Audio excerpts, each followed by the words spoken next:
Bismillahirrahmanirrahim. Assalamualaikum warahmatullahi wabarakatuh.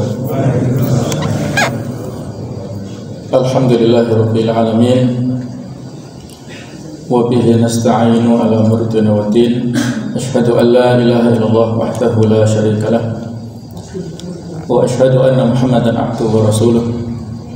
Allahumma shalli wa sallim ala habibina wa qudwatina Muhammad wa ala alihi wa ashabihi wa man sara ala nahjihi wa ta'abi ta'watihi ila yaumil qiyamah. Allahumma inna nas'aluka ilman nafi'a wa na'udzubika min ilmin la yanfa'.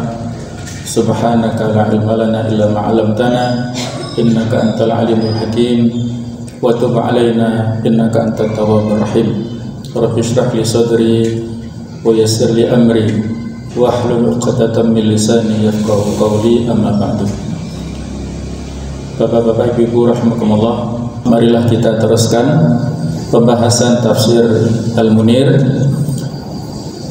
yang dikarang oleh Profesor Dr. Wahab As-Suhaili. Kita sampai pada pembahasan surat Al-Baqarah ayat 267. Monggo bagi yang membawa Al-Quran, membawa HP atau aplikasi yang ada aplikasinya ya, mushaf bisa dibuka surat Al-Baqarah 267, yang mana pada satu ayat ini Profesor Dr. Wahab As-Suhaili membuat judul yaitu infaqut thayyib minal amwal lal khabith. Artinya adalah menginfakkan yang bagus di antara harta-harta, bukan yang buruk. Mari kita baca dulu ya ayat ini. Monggo kalau bersama-sama juga boleh. A'udzu billahi minasyaitonir rajim. Bismillahirrahmanirrahim. Ya ayyuhalladzina amanu anfiqu min tayyibati ma kasabtum wa mimma akhrajna lakum minal ardh wa la tayammamul khabitha minhu tunfiquna wa lastum bi'akhidhihi illa an tughmidu fihi wa'lamu anna Allaha ghaniyyun hamid. Ya ayyuhalladzina amanu, wahai orang-orang yang beriman, anfiqu, berinfaklah kalian semuanya, min thayyibati ma kasabtum, dari yang baik-baik apa yang kalian usahakan, wa mimma akhrajna lakum minal ardi, dan dari apa yang telah kalian keluarkan untuk kalian dari bumi, wala tayammamul khabitha minhu tunfiqun, dan janganlah kalian bermaksud atau kalian menginginkan keburukan darinya, kalian menginfakkan, walastum bi akhirihi, padahal kalian tidak menginginkan untuk mengambilnya, illa antum yutufi, kecuali dengan memincingkan mata. Wa'lamu, dan ketahuilah, annallah, sesungguhnya Allah, ghaniyyun hamid, maha kaya lagi maha terpuji.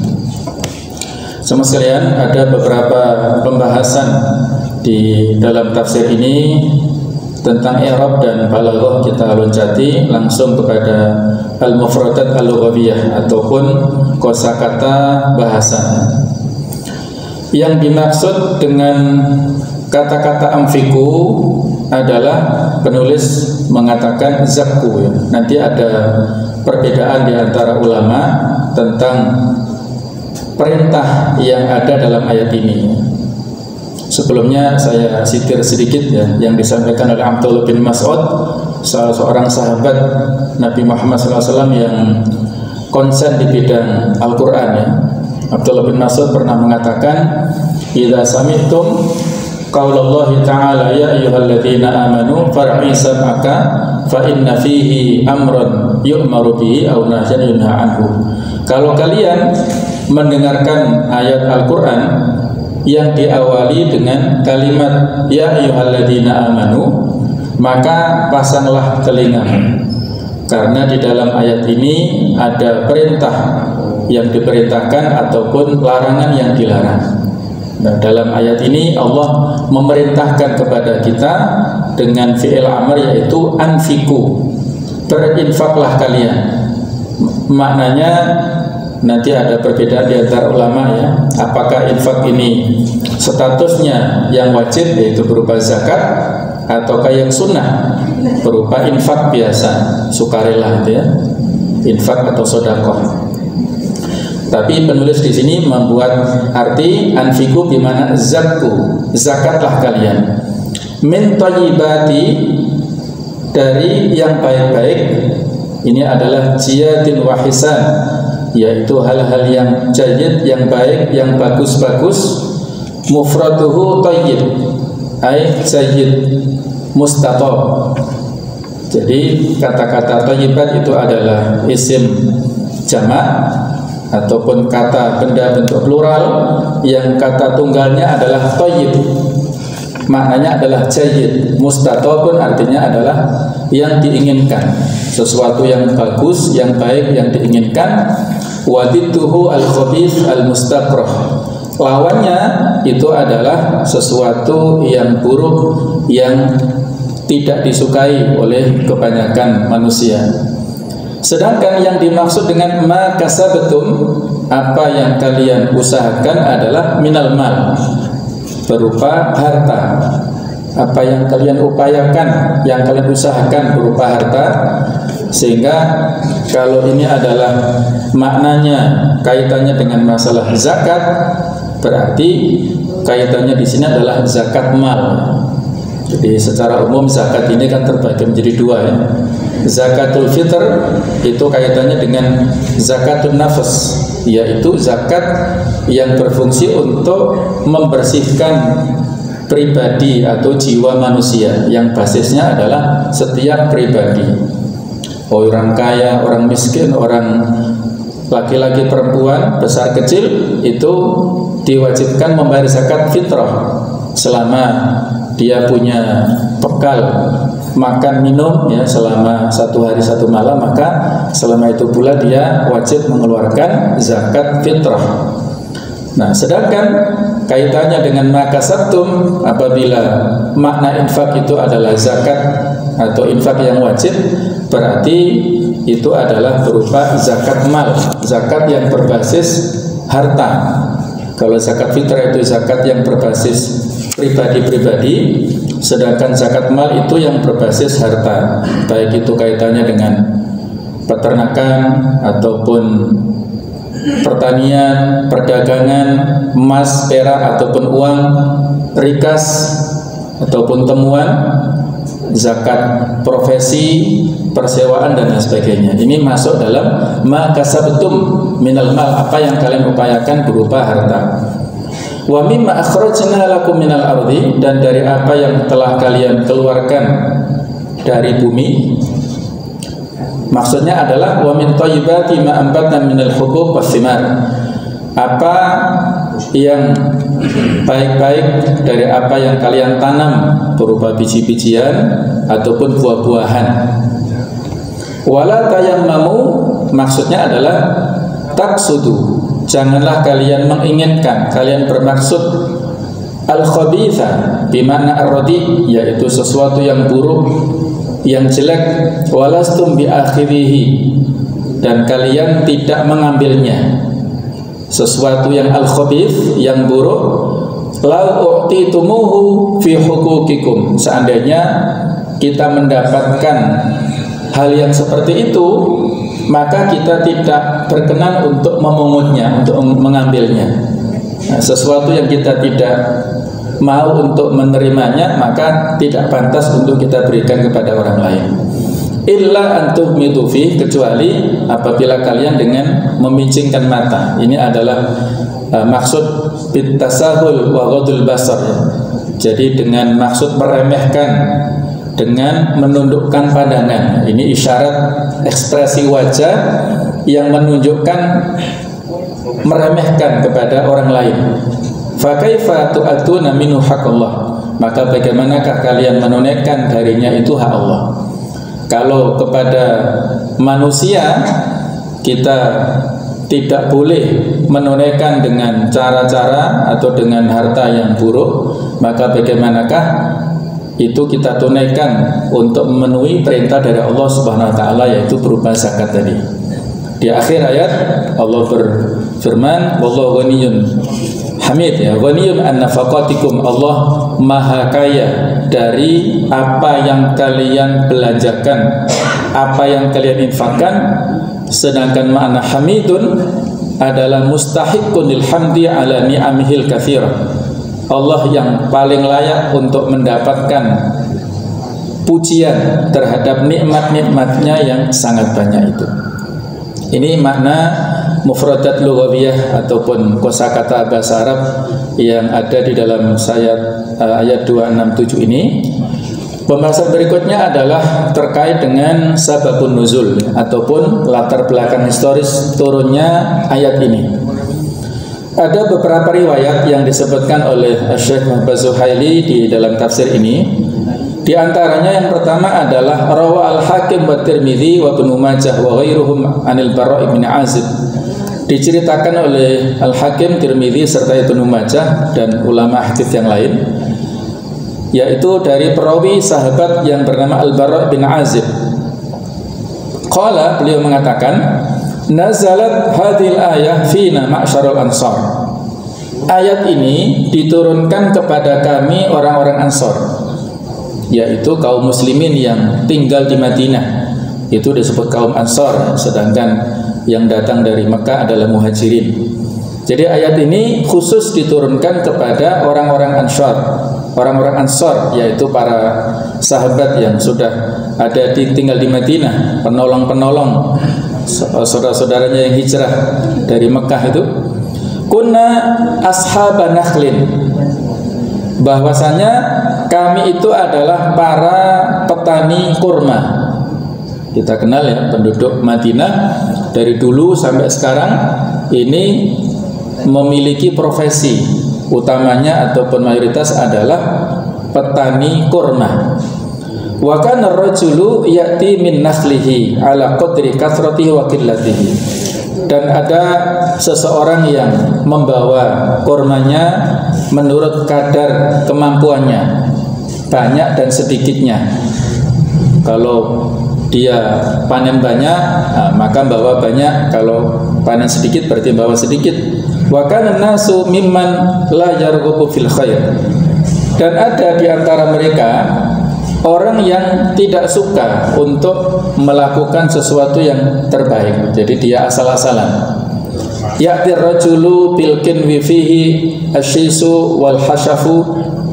Ada seseorang yang membawa tangkai kurma yang sudah belum matang tapi sudah membusuk ya, jadi sudah tidak layak, ataupun ada yang keriput, yang kisut kata orang Jawa ya, jadi tidak layak dikonsumsi. Wabil kinwi qad inkasar, ada lagi yang membawa tangkai kurma yang sudah terputus dari batangnya sehingga fayu'allikuhu, digantungkan. Fa anzalallahu, maka Allah menurunkan ayat ini, ya ayyuhalladzina amanu anfiqu min thayyibati ma kasabtum. Jadi ayat ini sebagai teguran langsung dari Allah Ta'ala kepada para petani kurma yang ada di Madinah, mengapa mereka tidak berinfak dengan yang terbaik, tapi berinfak dengan asal-asalan. Yang kedua, jemaah sekalian, adalah riwayat dari Abu Dawud, An-Nasai dan Al-Hakim dari Sahal bin Hunayf. Beliau mengatakan, kana nasu yatayammamuna syarra thimarihim, adalah orang-orang mengeluarkan ataupun berinfak dari kurma yang buruk yang mereka miliki. Yukhrijunaha minas shadaqah, mereka keluarkannya itu untuk sedekah. Fanazalat, maka turunlah bagian dari ayat ini, wala tayammamul khabitha minhu tunfikun, dan janganlah kalian bermaksud mengeluarkan yang buruk dari apa yang kalian infakkan. Yang ketiga adalah diriwayatkan oleh Al-Hakim dari Jabir bin Abdullah bahwasanya beliau mengatakan amara Nabi sallallahu alaihi wasallam bi zakatil fitri bi sha'in min tamrin. Nabi Muhammad sallallahu alaihi wasallam memerintahkan supaya para sahabat mengeluarkan zakat fitrah dengan 1 sok dari tamr atau dari kurma. Faja'a rajulun bitamrin radiin, maka datanglah seseorang membawa kurma yang busuk ataupun yang buruk, yang sudah tidak layak konsumsi ya. Fanazal al-Qur'an, maka turunlah Al-Qur'an, ya ayyuhalladzina amanu anfiqu min thayyibati ma kasabtum al-ayah. Sedangkan yang keempat, riwayat terakhir diceritakan dari Ibnu Abi Hatim dari Abdullah bin Abbas, beliau mengatakan kana ashabu Rasulullah sallallahu alaihi wasallam yashtaruna at-ta'ama ar-rakhis wa yatasaddaquna bihi fa anzalallahu hadhil ayah. Kata Abdullah bin Abbas, adalah para sahabat Rasulullah sallallahu alaihi wasallam itu biasa membeli makanan yang murah dan mereka mensedekahkannya. Maka turunlah ayat ini sebagai teguran. Inilah berbagai macam riwayat yang satu sama lain saling melengkapi ya. Jadi memang jamaah sekalian, ayat Al-Quran ini tidak semuanya ada sababun nuzulnya, hanya sebagian kecil saja yang ada sababun nuzulnya. Dan itu pun kadang-kadang atau biasanya ayat 1 turun dalam berbagai macam versi riwayat yang berbeda-beda, dan itu tidak ada masalah ya. Tidak satu saling terkontradiktif, bukan ya, tapi saling melengkapi. Tidak ada yang perlu untuk diperdebatkan. Nah, termasuk tentang sababun nuzul ayat ini ya, yang mana intinya adalah kebiasaan sebagian petani kurma yang ada di Madinah itu suka untuk infak atau sedekah bukan dari hasil panen yang terbaik, tapi dari hasil panen yang buruk yang tidak mereka sukai. Maka Allah memberikan teguran kepada orang-orang itu dengan ayat ini, yang sekaligus ini teguran bagi kita semuanya ya. Karena dalam hadis riwayat Muslim disebutkan innallaha thayyib la yaqbalu illa thayyiban. Sesungguhnya Allah itu maha baik dan tidak menerima segala sesuatu kecuali yang baik saja ya. Baik itu kaitannya dengan masalah infak, sedekah terkait dengan ayat ini, ataupun kaitannya dengan bagaimana amal-amal kita sehari-harinya, apakah hablum minallah kaitannya dengan ibadah mahdhah ataukah ibadah sosial, muamalah kita dengan manusia, maka itu adalah yang terbaik.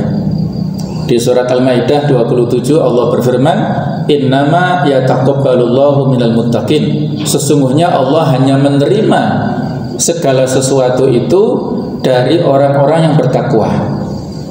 Ayat ini adalah akhir dari ayat 27 surat Al-Maidah yang menceritakan pada awalnya kisah 2 anak Bani Adam, yaitu anaknya Nabi Adam, Qabil dan Habil.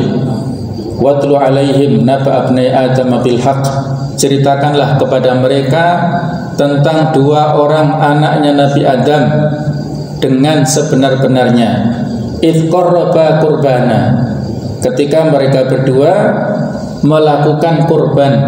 Dua-duanya diperintahkan Nabi Adam untuk melakukan kurban. Fatuqbila min ahadihima wa lam yataqabbal min al-akhar. Maka Allah menerima salah satu di antara keduanya dan menolak yang berikutnya. Qala al-aqtulannak, maka yang merasa tertolak itu dongkol ya, dia marah dan akan membunuh saudaranya. Qabil tidak diterima kurbannya ya. Jadi Qabil ini profesinya adalah sebagai petani, dia berangkat atau pergi ke atas gunung ya, dengan membawa seikat rumput yang tidak ada harganya. Nah, maka rumput ini ditaruh dan ternyata tidak diterima ya. Nah, sementara adiknya atau Habil ini seorang peternak, dia membawa domba yang sangat bagus, dia bawa ke atas gunung dan akhirnya kurbannya diterima Allah Ta'ala. bukti kurbannya diterima ada kilat yang menyambar ya. Jadi kurbannya Habil diterima sementara kurbannya si Qabil tidak diterima. Akhirnya dia bukan evaluasi dirinya, bukan insaf, bukan bertaubat, tapi malah membuat kejahatan yang baru, yaitu dengan membunuh si Habil itu. Maka si Habil mengatakan, qala innama yataqabbalullahu minal muttaqin, sesungguhnya Allah hanya menerima ibadah itu dari orang-orang yang bertakwa saja. Imam Ahmad memberikan komentar terkait dengan potongan ayat ini, innama yataqabbalullahu minal muttaqin, itu adalah bahwasanya kata-kata muttaqin artinya adalah menjaga diri dari sesuatu yang tidak halal masuk ke dalam perutnya. Artinya bahwasanya kalau kita menginginkan supaya ibadah dan amal-amal kita diterima Allah Ta'ala, maka kita harus menjaga segala sesuatu yang kita konsumsi, baik itu makanan atau minuman ya. Karena makna muttaqin dalam ayat ini sebagaimana yang dijelaskan Imam Ahmad adalah orang-orang yang menjaga dirinya, yang berhati-hati tidak memasukkan segala sesuatu yang tidak halal ke dalam perutnya. Allah a'lam bishawab. Itu pendapat beliau ya. Jemaah sekalian, berikutnya adalah kaitannya dengan al-munasabah atau korelasi antara ayat ini dengan ayat-ayat yang sebelumnya. Asy-Syaikh Az-Zuhaili menjelaskan, bayanallahu subhanahu wa ta'ala fil ayati sadiqah ma yajibu an yattasifa bihi al-munfiq indal infaq min al-ikhlas lillah wa qasdi tazkiyatin nafs wal bu'di anir riya' wa ma yajibu an yatahalla bihi ba'dal infaq minal bu'di anil manni wal adha. Allah Ta'ala menjelaskan pada ayat-ayat sebelumnya. Kalau kita baca bisa mulai ayat 262 sampai 266, yaitu sebelum ayat ini, khususnya ayat 265. Ayat-ayat tersebut menjelaskan tentang ma yajibu an yattasifa bihi al-munfiq indal infaq, sesuatu yang wajib untuk dimiliki atau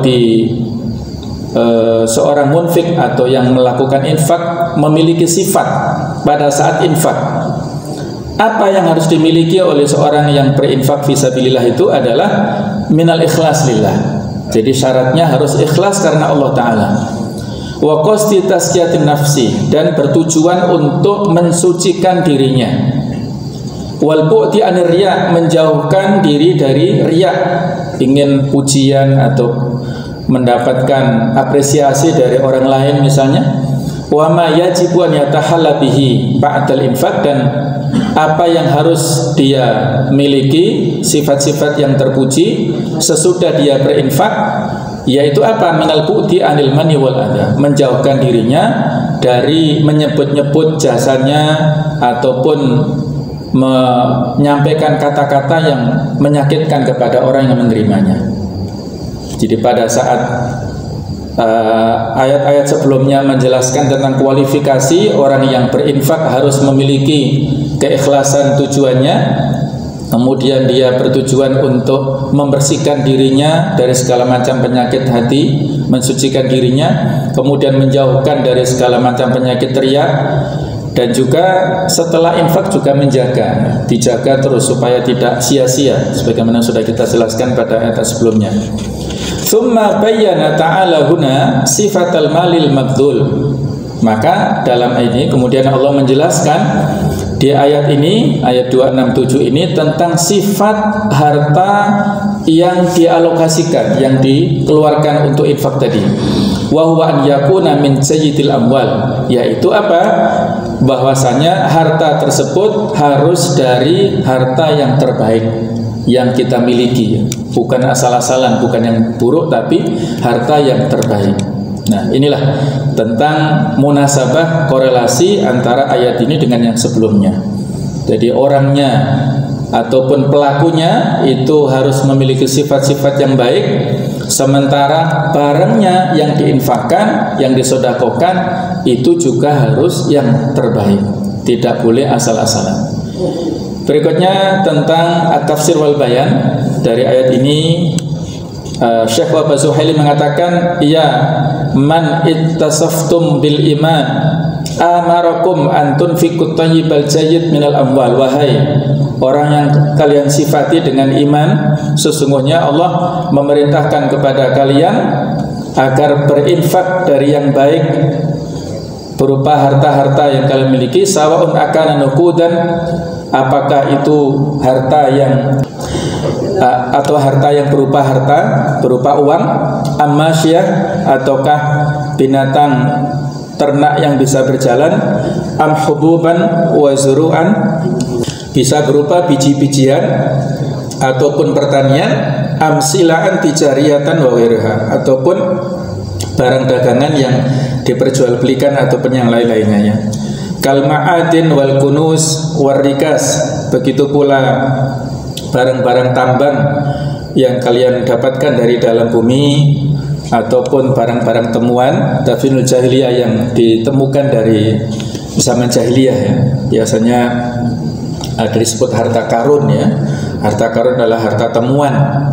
Misalnya ya, karun ini diidentikan dengan korun ya. Korun kan dikenal sebagai orang yang kaya raya. Nah, harta yang terpendam, karena dulu matinya korun itu ditelan oleh bumi dengan sedikit demi sedikit ya, dari bawah kakinya kemudian lututnya sampai dia tenggelam semuanya dengan hartanya, sehingga seluruh harta yang ada di bawah bumi itu disebut harta karun. Itulah tentang latar belakang sejarahnya. Nah, tapi itu hanya sekedar untuk istilah ya. Kalaupun kita mendapatkan misalnya harta peninggalan dari kerajaan-kerajaan ya, tempo hari ketika di Sekarpuro itu ada penggalian ya untuk persiapan jalan tol. Nah, itu ditemukan beberapa uang logam dari emas atau dari yang lain. Nah, itu seperti itu. Nah, kalau itu milik pribadi maka disebut sebagai rikas. Jadi memang rikas ini spesifik. Kalau harta-harta yang lainnya itu rata-rata miktar zakatnya yang dialokasikan kita keluarkan itu ya rata-rata 2,5% ya dari harta yang kita miliki. Kalau itu berupa harta perdagangan, harta uang. Kalaupun pertanian ini lebih banyak. Nanti ada pembahasan di antara ulama berikutnya ini ya. Jadi kalau itu rikas maka lebih besar, yaitu 20%, karena tidak ada usaha yang dilakukan sebelumnya. Jadi para ulama juga beda apakah mendapatkan undian, nah, misalnya ya, undian lotre ataupun yang halal ya, bukan yang haram ya, mendapatkan hadiah dari produk apa gitu ya, apakah sama dengan rikas 20%? Nah, ini para ulama beda pendapat. Tapi yang rajih adalah tidak sama ya, berbeda. Jadi ayat ini sama dengan yang disebutkan di surat Ali Imran ayat 92, yaitu firman Allah Ta'ala, lan tanalul birra hatta tunfiqu mimma tuhibbun. Kalian tidak akan meraih kebaikan sehingga kalian menginfakkan dari apa yang kalian cintai. Ali Imran 92 ya. Dimana kalau kita lihat tafsir dari ayat ini, bahwasanya ayat ini memerintahkan kepada manusia, para sahabat saat itu, untuk berinfak terhadap harta-harta yang mereka sukai. Dan para sahabat itu mereka istijabah ataupun respon yang segera terhadap ayat-ayat itu luar biasa bagusnya ya. Diceritakan di antara riwayat menyebutkan ketika turun Ali Imran 92 ini, maka Abu Thalha menghadap kepada Rasulullah SAW.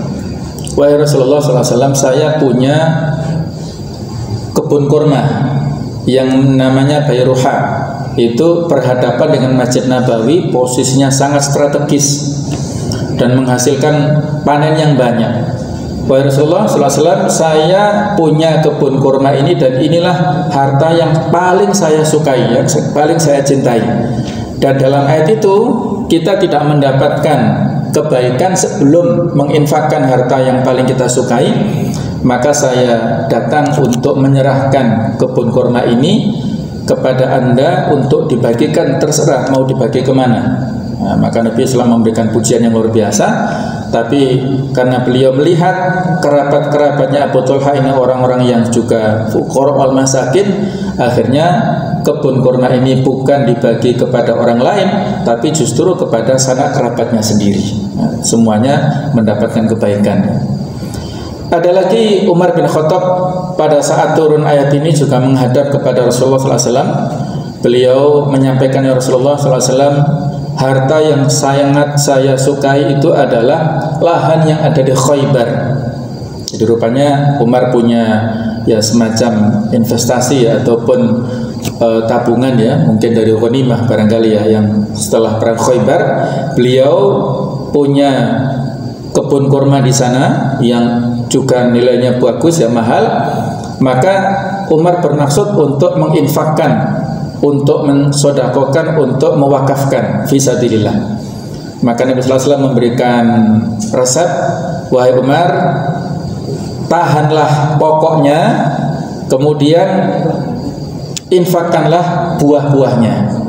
Yang dari kisah itu para ulama fikih menyimpulkan inilah dalil tentang wakaf produktif, seperti itu dalilnya. Jadi wakaf produktif itu adalah apabila kita punya misalnya lahan perkebunan ataupun misalnya supermarket, pokoknya dikelola oleh si wakif ini, dikelola, kemudian hasilnya itu disumbangkan untuk kebaikan-kebaikan, apakah untuk masjid, apakah untuk sekolah, untuk madrasah, untuk kebaikan lah. Jadi modalnya itu tetap ditahan, sementara hasilnya itu bisa berkembang. Nah, itulah namanya wakaf produktif, dan itu boleh, tidak masalah. Kemudian ada lagi putra dari Umar, yaitu Abdullah bin Umar. Itu juga sama. Beliau ketika mendengarkan ayat ini datang kepada Nabi Sallallahu Alaihi Wasallam dan mengatakan, ya Rasulullah, saya punya harta atau punya sesuatu yang saya sangat sukai. Ya, jadi itu apa? Ini bukan harta benda, bukan uang ya. Tapi Abdullah bin Umar ini punya tawanan perang wanita Romawi yang sangat dia cintai wanita ini. Maka sebagai wujud pengamalan ayat itu, wanita itu dimerdekakan. Ya. Dimerdekakan untuk supaya terserah, ya, dimerdekakan dan menjadi orang bebas ya. Dan dia mengatakan seandainya boleh diambil lagi untuk apa yang sudah diinfakkan, maka wanita itu akan dinikahi, seperti itu ya. Karena Abdullah bin Umar suka terhadap wanita itu ya. Inilah beberapa respon para sahabat terhadap ayat 92 dari Ali Imran itu ya. Jadi wa anhakum an taqsutu ilal khabith, dan Allah mencegah kalian untuk mengambil ataupun bermaksud menginginkan sesuatu yang buruk, yang jelek, min amwalikum, dari harta-harta kalian, fatun fikunahu, untuk diinfakkan. Fa innallaha thayyib la yaqbalu illa thayyiban, sesungguhnya Allah itu adalah baik dan tidak menerima kecuali yang baik. Wala yaqbalu ma takrahuhu nufusukum, dan tidak menerima terhadap sesuatu yang tidak disukai oleh jiwa-jiwa kalian. Wal khabith yantaliqu ala maknanya ini. Kata-kata al khabith atau yang buruk itu memiliki dua makna menurut Wahbah Zuhaili ini. Ahaduhuma, yang pertama adalah mala manfa'ata fihi, sesuatu yang tidak ada manfaat di dalamnya. Kama fi hadis Syaikhaini, sebagaimana dalam hadis Bukhari Muslim, kama yanfi al-kiru khubuthal hadid, sebagaimana pandai besi itu menghilangkan karat-karat besi. Ini hadis potongan dari cerita bahwasanya kita diperintahkan untuk melakukan umroh dan haji secara berurut-urutannya. Tabi'u bainal haji wal umroh, ikutilah haji dan umroh secara berturut-turut. Fa inna mutaba'ata bainihima tanfi al-faqra, karena melakukan haji dan umroh secara berurutan itu bisa menghilangkan kefakiran, bisa menghilangkan kemiskinan. Kama yanfil kiru khubuthal hadid, seperti pandai besi yang menghilangkan karat-karat besi. Jadi orang yang buat senjata itu dipanaskan dulu, karat-karatnya menghilang. Nah, seperti itulah orang yang melakukan haji kemudian juga umroh, melakukan amal-amal kebaikan walaupun itu membutuhkan biaya banyak, tapi itu justru akan mendatangkan keberkahan kepada pelakunya, bukan mendatangkan kemiskinan, tapi malah mendapatkan keberkahan, mendapatkan kekayaan. Itu yang pertama. Yang dimaksud al-khabith adalah ma la manfa'ata fi, sesuatu yang tidak ada manfaat di dalamnya. Yang kedua adalah ma tunkiruhun nafsu, sesuatu yang diingkari oleh jiwa manusia. Wa huwa maqsudu al-ayah, dan inilah yang dimaksud oleh ayat ini, sebagaimana firman Allah, wala tayammamul khabitha minhu tunfikun, janganlah kalian menginginkan keburukan yang kalian infakkan. Jadi bukan semata-mata al-khabith dari sisi fisiknya, tapi al-khabith dari sisi kita yang tidak menyukainya. Nah, nanti ada pembahasan ya di antara para ulama. Saya sebutkan sekilas ya, bahwasanya dalam ayat ini bahwa kita dianjurkan untuk melakukan sedekah dengan cara atau dari harta yang baik, yang thayyib, dengan proses yang halal ya. Nah, sehingga para ulama menyampaikan kepada kita semuanya, bagaimanakah hukum sedekah dari harta yang haram?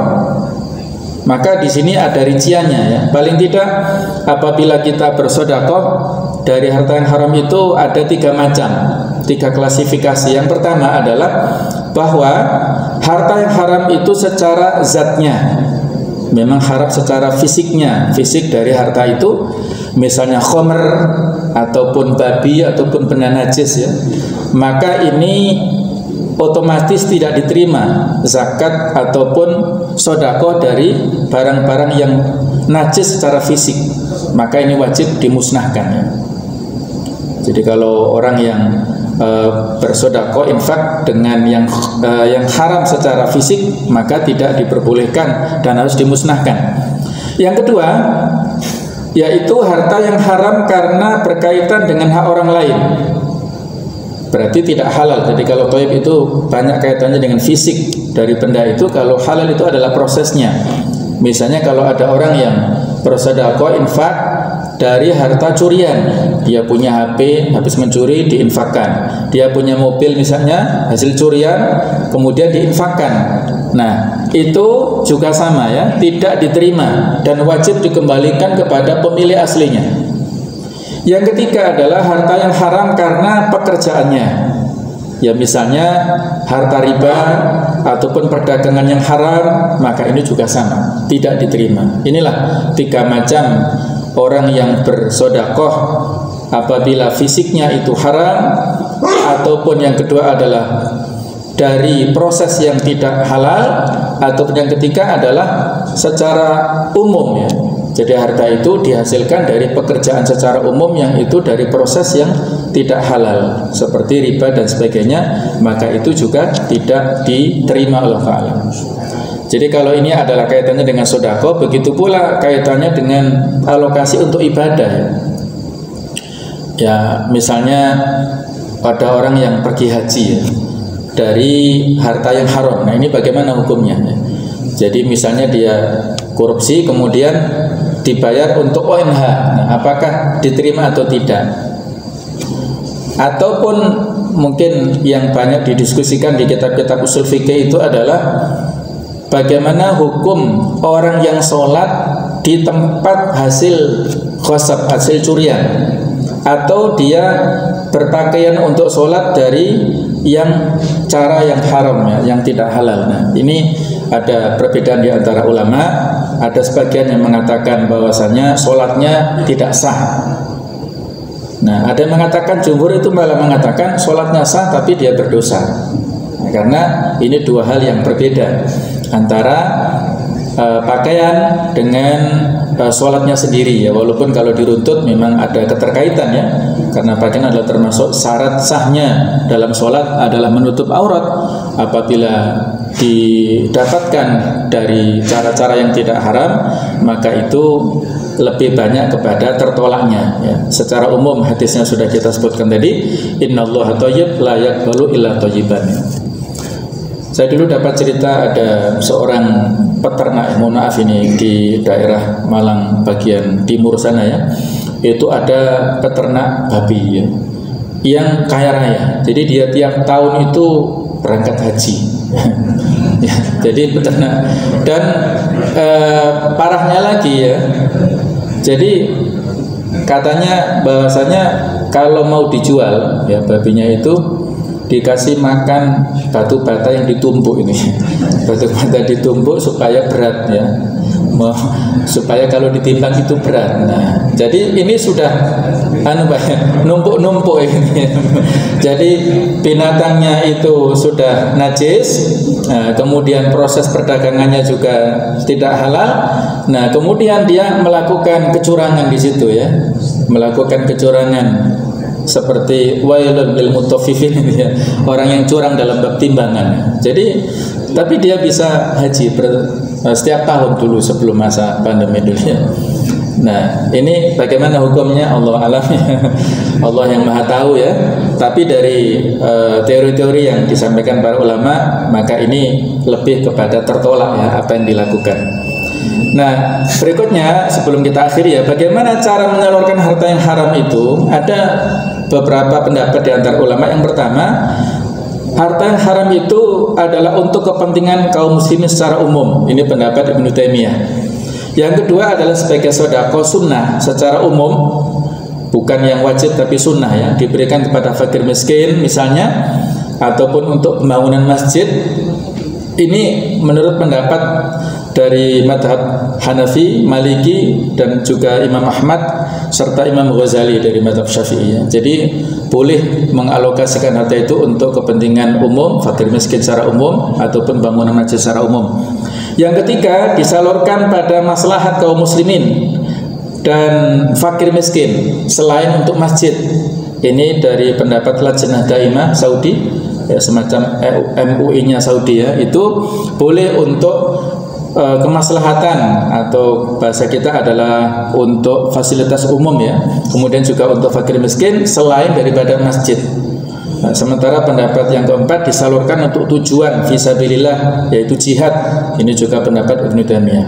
Jadi intinya harta itu tidak diinfakkan, tidak disodakokan secara khusus, tapi secara umum ya. Kadang-kadang ada barangkali orang-orang yang punya investasi banyak ya, menabung di bank konvensional misalnya, kemudian ada bunganya yang dia tidak ingin dapatkan. Nah, maka bunga bank yang kalau uangnya banyak kan juga banyak bunganya, maka itu bisa untuk kepentingan umum, fasilitas umum. Kalaupun misalnya masjid ya bukan pada fisik utama masjid, tapi barangkali bisa untuk pavingnya atau yang lainnya yang sifatnya itu bisa untuk umum ya, tidak dipakai untuk sarana ibadah secara khusus. Nah, jadi sebenarnya uang dan sebagainya itu kan netral ya.